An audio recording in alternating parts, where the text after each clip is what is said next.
안녕하십니까. 기본서 566페이지 한번 펴보세요. 이번 시간부터 임대차죠. 자, 임대차는 이제 우리 민법의 이제 마지막 파트네요. 민사특별법 빼놓고 민법이에요.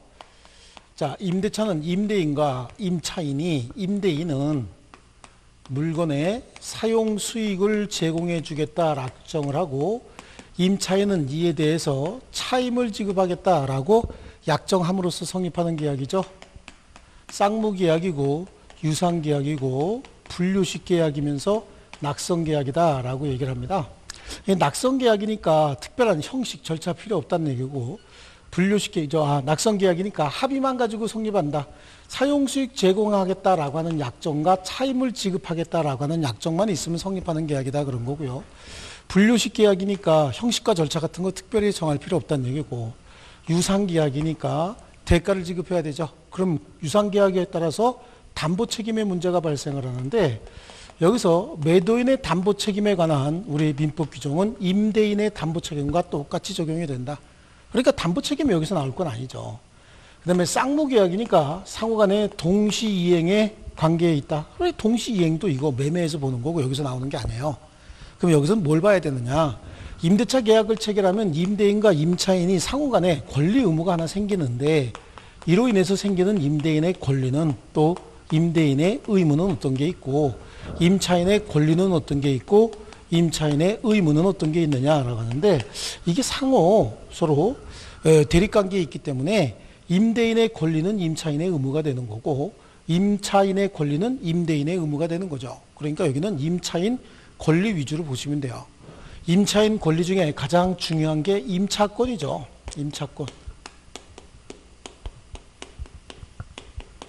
그 다음에 비용상환 청구권이에요. 임차인의 비용상환 청구권. 그 다음에 토지 임대차에 있어서 지상물 매수 청구권.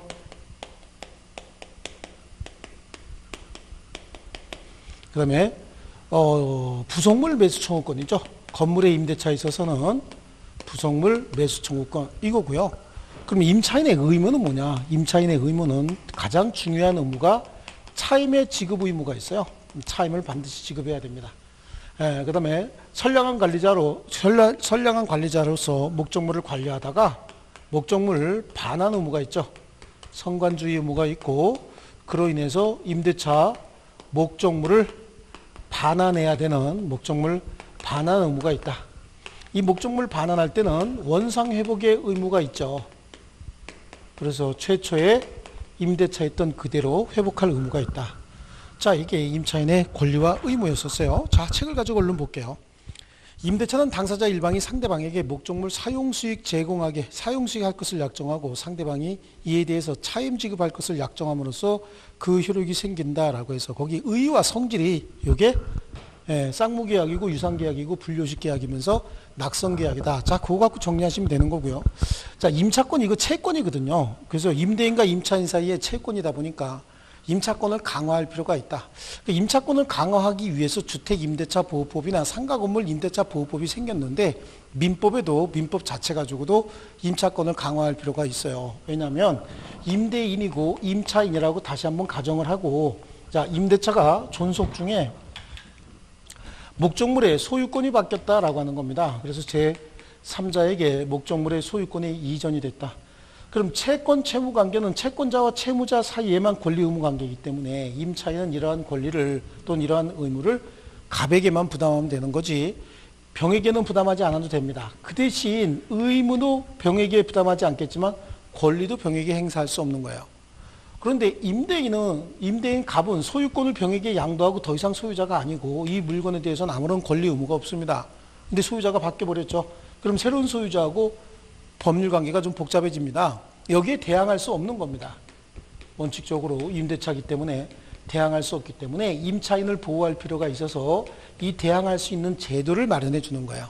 그래서 임차권을 강화한다라고 하는데, 이걸 임차권, 즉 채권의 물권화 경향이다. 원칙적으로는 새로운 소유자에게 대항할 수 없는데 여러 가지 조치를 통해서 대항할 수 있는 제도를 만들어줬다라고 해서 임차권 자체도 등기할 수가 있습니다.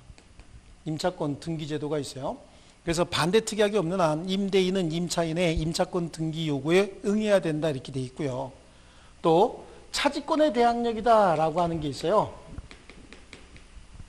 차지권의 대항력이다라고 하는 건 이제 말을 좀 우리말로 바꿔주면 좋을 텐데 이 차지권이라고 하는 건 토지 임차권 얘기하는 거거든요.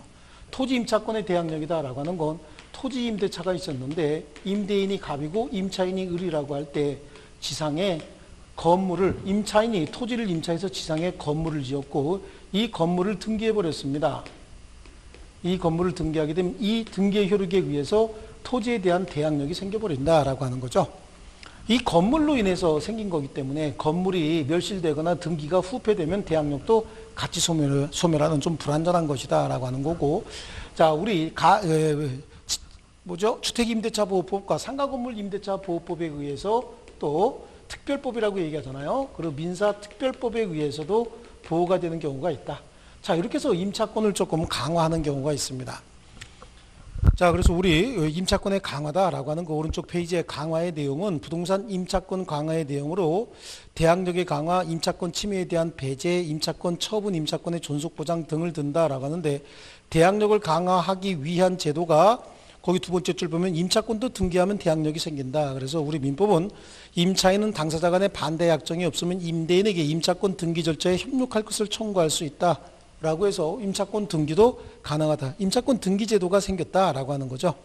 자, 그 다음에 또 하나, 다섯 번째 줄이죠. 민법 제622조에 의하면 건물 소유를 목적으로 한 토지 임대차, 그래요. 토지에 대한 임대차입니다. 토지 임대차에서 임대차는 이를 등기하지 아니한 경우에도 임차인이 지상 건물을 등기할 때는 제3자에 대하여 임대차의 효력이 생긴다. 그러니까 토지 임대차 자체도 등기할 수 있지만 이걸 등기하지 않아도 토지 임차인이 건물을 지어서 건물을 등기하게 되면 이 등기 효력에 의해서 여기에 대항력이 생긴다. 그런 의미가 되는 겁니다. 자, 그 다음에 뭐 대항력과 관련돼서 주택임대차나 상가건물임대차보호법에도 있는데 그건 우리 뒤에 가면 주택임대차, 상가건물임대차 이거는 등기도 없이 이 특별법에 등기도 없이 목적물 인도받고 주민등록 전입신고하게 되면 그 이 길로부터 대항력이 생긴다라고 하는 거예요. 이게 이제 대항력 강화고요. 그 다음에 방해 배제 제도가 있죠. 혹시 임대차 목적물을 제3자가 점유하고 있다. 예를 들어서 이 토지 임대차였는데 토지를 제3자 병이 점유하고 있다라고 하는 거죠. 그럼 사용수익을 방해받고 있다. 그러면 요 임차인이 아마 태도가 이럴 겁니다. 요 임차인은 혹시 목적물을 점유하고 있었느냐라고 하는 거하고 목적물을 점유하고 하지 않았어도 대항력이 있는 경우에요. 또 대항력이 혹시 없는 경우에 대항력이 없는 경우 요거는 목적물을 점유하든 안 하든 관계없는 거고 대항력이 없는 경우에 목적물을 점유하고 있을 때 이렇게 한번 나눠보는 겁니다. 그래서 혹시 대항력이 있다 그럼 대항력에 기초해서 여기 대항력이라고 하는 게 대항력이라고 해야 되죠. 이 대항력이라고 하는 게 임대차의 효력을 제3자에게 주장할 수 있는 거기 때문에 여기서 을은 병에게 이 대항력을 주장해서 내 임대차를 네가 왜 침해하느냐라고 해서 방해 배제 청구할 수 있어요. 만약에 대항력이 없을 경우에는 그러면 목적물을 점유하고 있었으면 점유권에 의한 방해 배제 청구하면 되는 거거든요. 그런데 대항력도 없고 점유도 하지 않고 있었다라고 하면 그때는 원래는 임대인인 갑이 목적물 뺏어서 줘야 되는 거거든요. 근데 임대인이 그걸 하지 않으면 임대인을 대위해서 또 목적물 반환 청구권, 방해 제거 청구권도 행사할 수 있는 거예요. 그래서 거기에 제3자에 의해서 임차권 침해가 있는 경우에 임차권 자체에 대해서는 방해 배제 청구할 수 없습니다. 이때 대항력을 갖춘 임차권에 대해서 방해 배제 청구할 수 있다라고 하는데 이것뿐만 아니라 혹시 목적물을 점유하고 있었으면 임차인은 목적물 점유해서 사용수익할 수 있는 자잖아요. 그래서 점유하고 있었으면 그 점유권을 행사해서 방해 배제도 청구할 수 있다라고 하는 거고요. 임차권 처분할 수 있느냐? 원칙적으로 임차권 채권이잖아요. 채권이기 때문에 처분할 수 있다라고 해야 되는데 우리 민법에서는 자유롭게 처분하지 못하도록 합니다. 그래서 양도 및 전대의 자유가 인정되지 않습니다라고 하는데 그냥 재산권이기 때문에 그래요. 재산권이기 때문에 원래 처분할 수 있어야 돼요. 그런데 우리 민법에서는 일부 제한하고 있습니다. 그 다음에 존속기간 보장과 관련돼서는 최단 존속기간의 제한은 건물에만 있어요. 건물에만 있고 토지에는 없습니다. 최장기간은 자유롭게 정할 수 있다라고 얘기를 합니다. 그런데 주택임대차보호법에는 뭐예요? 주택임대차보호법에는 단 존속기간을 2년으로 보장하고 있죠. 그러니까 민법에는 임대차의 기한에 제한이 없어요. 주택임대차에만 있다라고 하는데, 그럼 혹시 임대차 존속기간과 관련된 게 나오면 아마 민법에서 나오지 않고 우리 주택임대차보호법에서 나올 겁니다. 오늘 공부하겠죠. 자, 임대차 성립은 쌍무계약이고 낙성계약입니다. 쌍방의 합의만 있으면 되는 거고, 임대차 목적물은요, 토지도 가능하고 부동산도 가능하고 동산도 가능합니다. 그런데 임대차 목적물은 반드시 임대인 소유일 필요 없다라고 하는데, 우리 법률행위 처음에 얘기할 때 이 임대차라고 하는 거, 임대차 계약은 채권행위거든요. 채권행위는 즉 타인의 물건의 매매 유효라고 했죠. 그러니까 타인의 물건의 임대차도 유효입니다. 그래서 이 채권행위는 행위자에게 처분 능력이나 처분권한 있음을 요하지 않는다라고 했기 때문에 타인의 물건의 임대차도 가능하다. 자, 그래서 판례는 뭐라고 얘기하고 있느냐면, 특별한 사정이 없으면 타인의 물건의 임대차도 가능한데, 세 번째 줄에 목적물이 반드시 임대인 소유일 것을 특히 계약의 내용으로 삼은 경우가 아니면 착오를 이유로 취소할 수 없다라고 얘기를 하고 있어요. 그래서 임대차 계약을 체결하고 보니까 임대인이 목적물의 소유자가 아니었더라라고 하는 거죠. 이 경우에도 임대인이 목적물의 소유자가 아닌 경우라 할지라도 임대차 계약으로 임대인이 반드시 목적물의 소유권을 가지고 있어야 된다라고 특별히 정하지 않았다면 착오를 주장해서 임대차 계약을 취소할 수는 없다, 그런 의미입니다. 예. 그래서 거기 문제도 맞는 것은, 그래서 타인 물건도 임대할 수 있다. 그래요. 타인 물건 매매도 가능하고 임대도 가능합니다. 자, 그 다음에 임대차 존속기간입니다. 기간 약정하게 되면 그 기간 내로 정하면 되는 거고, 기간 약정이 없었다 그러면 기간 최장기 최단기 제한 전혀 없어요. 자유롭게 정할 수 있습니다. 계약 자유 원칙상 아무런 제한이 없다라고 하는데요. 주택임대차보호법에는 최단기간 제한이 있어요. 그 주택임대차보호법, 상가건물 임대차보호법과 같은 특별법에서는 특별히 임대차를 보호하겠다라고 해서 만들어진 거기 때문에 임차인 보호를 위해서 최단기간 제한을 두고 있는데, 우리 민법상 임대차는 채권 계약에 의해서 발생하는 그런 임대차겠죠. 임차권이기 때문에 특별히 계약자의 원칙상 아무런 제한을 두지 않는다, 이렇게 이해하시면 되겠습니다. 자, 그 다음에 기간의 연장이다. 이 기간의 연장도 합의에 의한 갱신도 있고요, 법정 갱신도 있습니다. 자, 이것도 최초의 임대차 기간을 어떻게 할 것이냐라고 하는데, 임대차 기간은 약정을 해도 되고 약정하지 않아도 됩니다.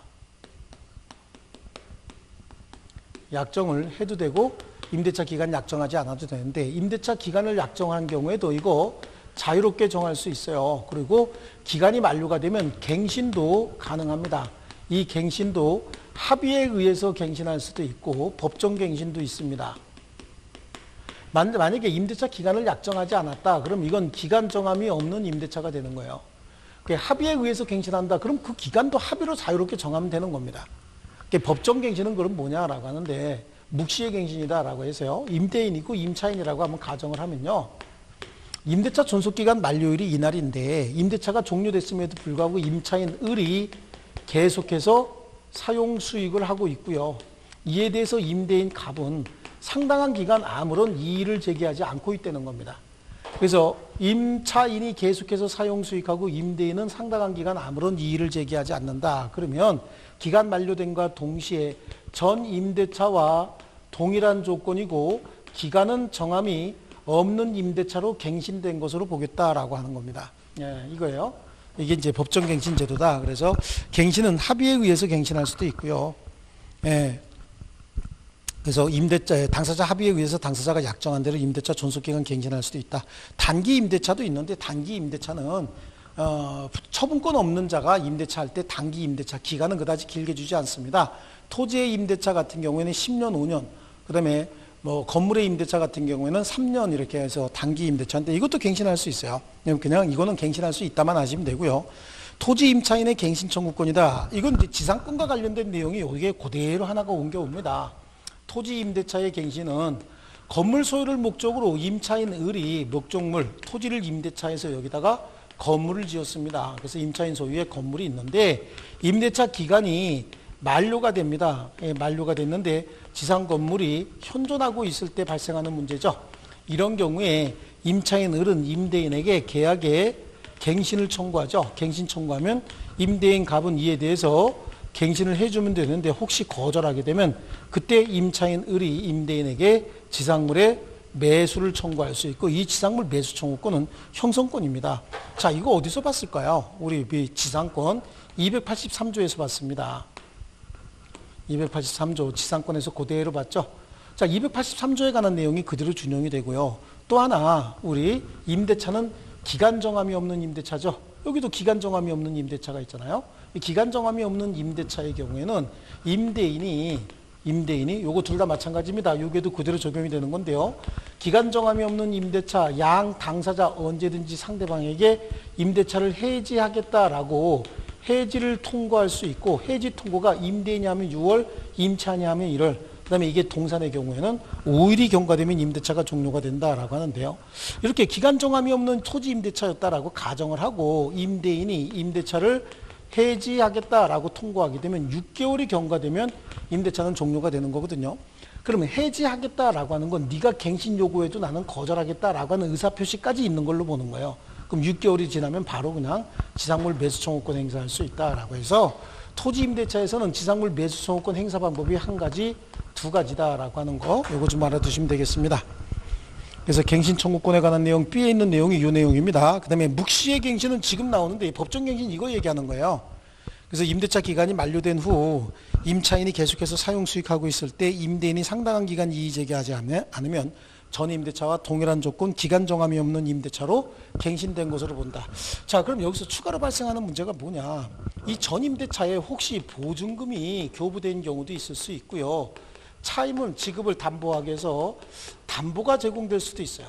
이때 보증금을 임차인 을이 제공했을 수도 있고 제3자가 제공할 수도 있고요. 담보도 임차인 을이 제공했을 수도 있고 제3자 뭐 형이나 누나 뭐 이런 사람들이 와서 제공했을 수도 있는데 이렇게 임대차가 법정갱신되면 제3자가 제공한 담보만 소멸합니다. 보증금은 소멸하지 않습니다. 좀 특이한 제도가 있어요. 이 보증금 특유의 효력으로 인해서 보증금을 소멸하지 않는다라고 하는 거고요. 그 다음에 기간 약정이 없는 경우 지금 이거 얘기하는 겁니다. 양 당사자 언제든지 상대방으로 하여금 임대차 해지를 통고할 수 있고 임대인이 하면 6월, 임차인이 하면 1월, 600일은 5니까 동산의 경우에 5일 이렇게 정리하면 되겠습니다. 그 다음에 그 밑에 나오는 임대차 효력입니다. 임대인은 어떤 의무가 있느냐? 임대인은 사용수익을 제공해 주기로 한 사람이죠. 그러니까 임대인은 사용수익이 가능한 상태로 제공해 줄 의무가 있다. 사용수익이 가능한 상태까지 제공해 줄 의무가 있어요. 그러니까 사용수익하는 과정에 목적물이 고장이 났다든지 사용수익하지 못하는 일이 생겼다. 그러면 임대인이 그거 전부 보수해 줘야 된다. 그래서 임대인은 사용수익 제공에 의무가 있다. 그리고 사용수익 가능한 상태로 제공해 줘야 되기 때문에 목적물 수선 의무도 있어요. 이 목적물을 수선할 의무는 의무면서 권리라고 봅니다. 그래서 가운데 보니까 임대인은 존속기간 동안 임차인 사용수익에 필요한 수선 의무를 지는데 수선 의무 불이행으로 임차인이 사용수익할 수 없다면 그 비율로 차임의 감액을 청구할 수도 있고 또 임대차 해지도 할 수 있습니다. 그 다음에 나의 임대인이 임대물 보존에 필요한 행위를 할 때 즉 수선하기 위해서 사용수익을 약간 제한할 수도 있다 그런 얘기예요. 필요한 행위하는 때 임차인은 이를 거절하지 못합니다. 그런데 그 보존 행위로 인해서 임차인이 사용수익하지 못하게 생겼고 그로 인해서 임대차의 목적을 달성할 수 없으면 임차인이 계약을 해지해버릴 수도 있습니다. 자, 그 다음에 다의 임대인의 유지수선 의무는 그럼 어디까지 할 것이냐라고 하는데요. 유지수선 의무는 사용수익이 가능한 상태로 제공해 주는 걸 얘기를 하는 거거든요. 그럼 사용수익이 가능한 상태로 제공해 줘야 된다. 어느 범위까지 할 것이냐. 그래서 원래 임대차 과정에서 소모품비 정도 같이 아무런 크게 비용 들이지 않고 고칠 수 있는 뭐 전구라든지 손잡이 고장 이런 것들까지 임대인이 해주는 건 아니고요. 전구가 깨졌다든지 손잡이 고장 이런 것들은 전부 임차인 스스로 해야 됩니다. 그래서 거기에 다해 보면 임대인의 수선 의무는 임대차 목적물 수선하지 않으면 계약에 정해진 목적대로 사용 수익하지 못할 정도까지 됐을 때 수선 의무를 부담하는 거고 세 번째 줄 임차인이 별 비용 들이지 않고 손쉽게 고칠 수 있을 정도는 임대인이 하는 것이 아니라 이거는 임차인이 한다. 그러니까 사용 수익 과정에서 마모 상태가 생겨서 그 마모를 회복하는 정도는 임차인 스스로 해야 된다 그런 얘기입니다. 그리고 근데 이거는 또 당사자 합의에 의해서 면제 특약도 할 수 있어요. 우리가 통상적으로 이제 뭐 이런 걸 한번 가정해 보면은요. 임대인 아주머니고 임차인이 세대기다라고 하면 임대인 아주머니가 임대차 계약 체결하면서 임차인에게 웬만한 건 좀 고치면서 살아요 라고 얘기를 하면 아무 생각 없이 임차인 그 세대기 네라고 얘기하는 순간 유지 수선 의무는 임차인이 부담하기로 하는 특약이 되는 겁니다. 이게 관습적으로 그렇게 해왔기 때문에 면제 특약이 가능한 것이다. 그래서 거기 밑에서 세 번째 줄 보면 임대인의 수선 의무는 특약에 의해서 이를 면제하거나 임대인 부담으로 돌릴 수 있다라고 하는데, 그러면 이 특약으로 수선 의무를 범위를 명시하는 등의 특별한 사정이 없는 한 그 특약에 의해서 임대인의 수선 의무를 면하거나 임차인이 수선 의무를 부담하게 되는 것은 통상적인 파손 정도 소규모 수선에 해당하는 것이고, 대파손 즉 대규모 수선의 경우에는 여전히 임대인이 그 수선 의무를 갖게 된다. 왜냐하면 조금 아까 말씀드린 것처럼 관습에 의해서 생긴 거라 그랬잖아요. 뭐라고요? 웬만한 건 고치면서 삽시다 라고 얘기했더니 그렇게 네라고 얘기했기 때문에 웬만한 수선만 한다라고 하는 게 실제 판례 태도가 그런 겁니다. 대규모 수선은 웬만한 게 아니기 때문에 여전히 임대인이 그 의무를 부담한다라고 합니다. 572페이지입니다. 자, 그 다음에 방해 제거 의무예요. 방해 제거는 임대인은 임차인이 사용수익이 가능한 상태로 제공을 해줘야 됩니다.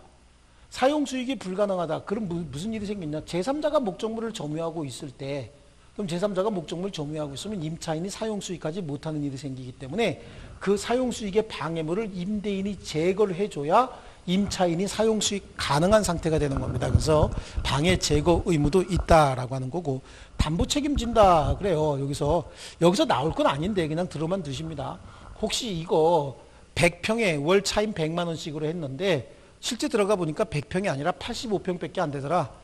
그러면 평당 10,000원씩 해서 100평에 100만 원 주기로 했는데 실제 85평밖에 안 된다. 그럼 임차인이 85평 가지고 계약의 목적을 달성할 수 없으면 임대차 계약을 해지하겠지만 85평 가지고도 계약의 목적을 달성할 수 있다. 그러면 100만 원 다 주는 게 아니라 그만큼 차임을 감액할 겁니다.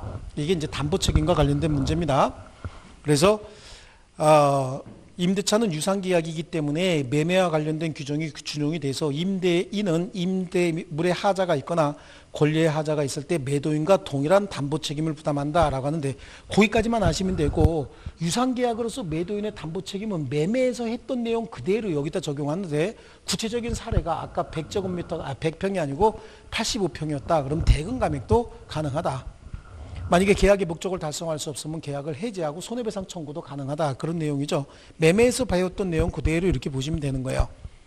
자, 그 다음에 오른쪽 페이지로 가면 임차인의 권리와 의무인데, 이게 이제 임대인의 권리 의무 말고 임차인의 권리 의무, 이게 임대차에서는 시험 대상인 거예요.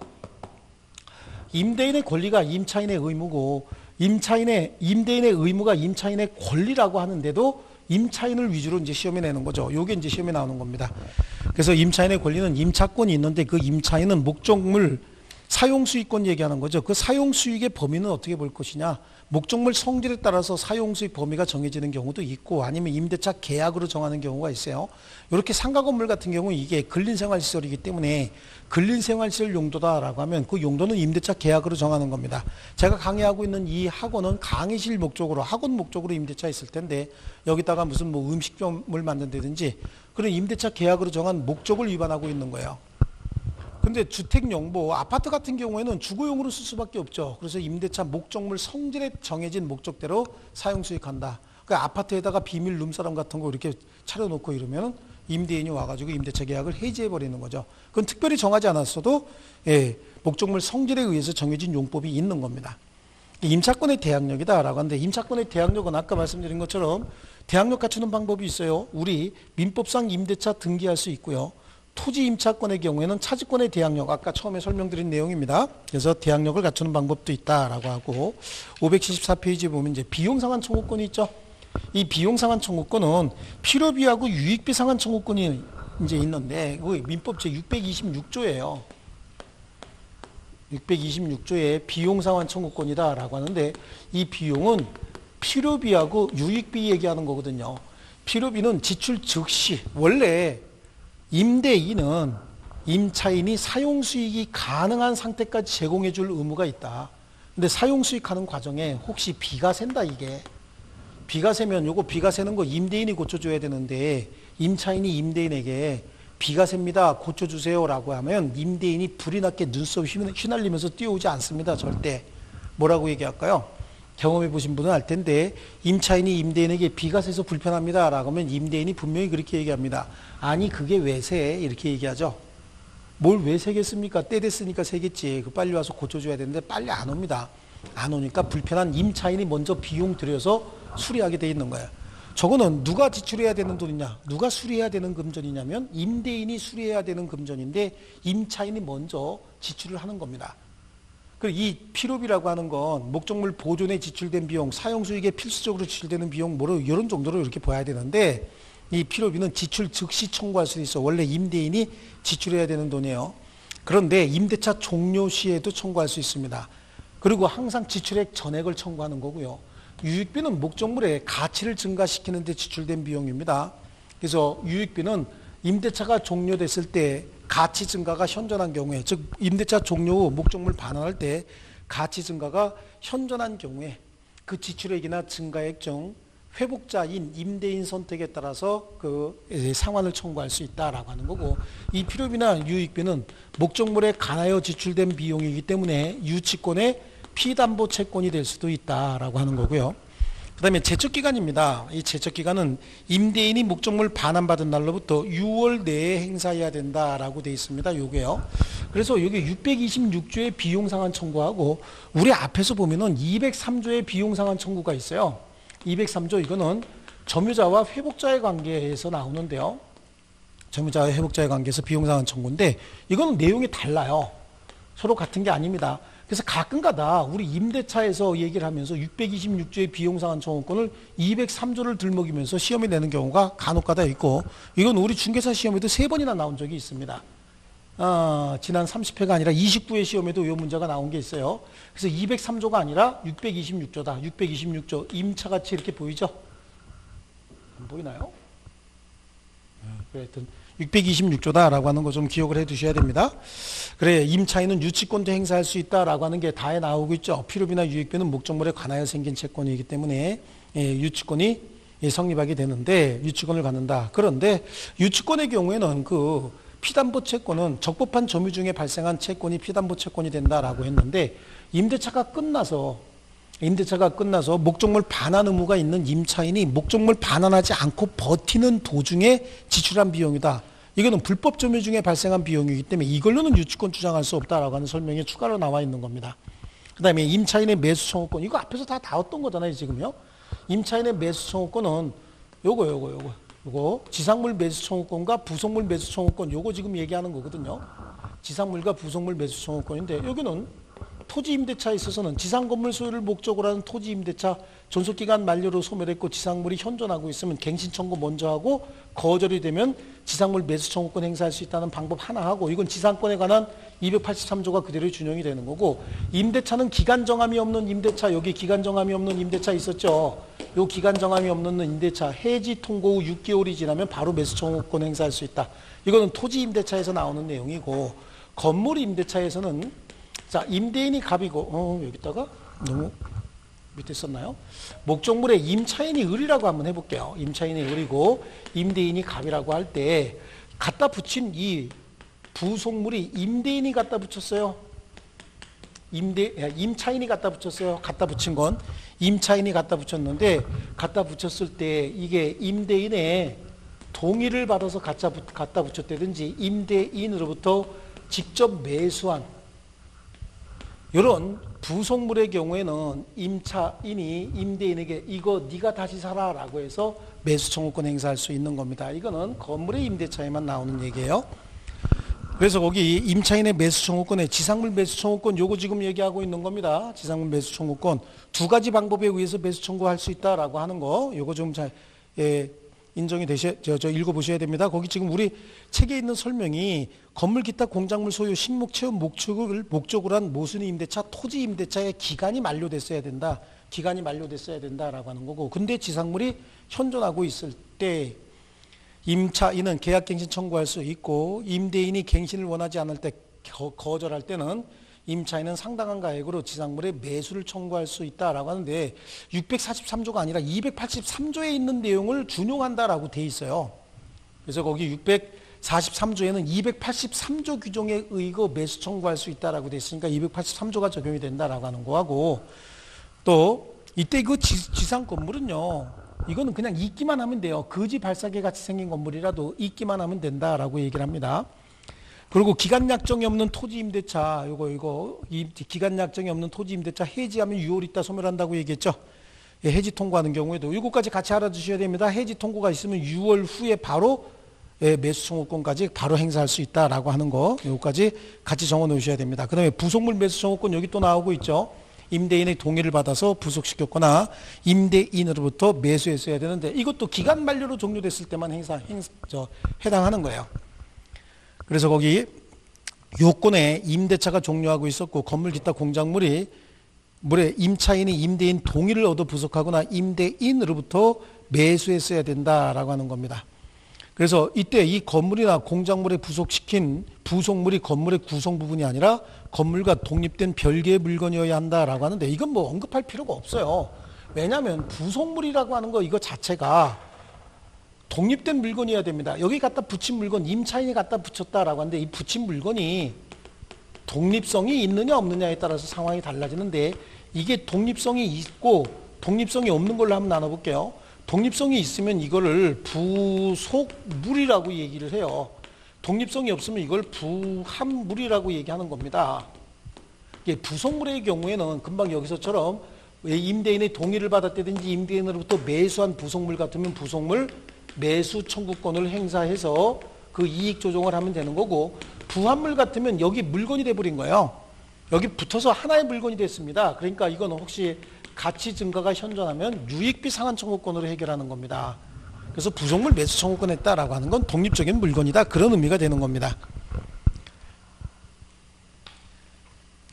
자, 그래요. 그래서 효과, 부속물 매수 청구권도 형성권입니다. 지상물 매수 청구권, 부속물 매수 청구권 다 형성권입니다. 형성권이기 때문에 매수 청구 당시 시가 상당액으로 매매 계약이 바로 성립해야 된다라고 하는데, 그럼 이 물건들은 상태가 어때야 되느냐라고 하는 거예요.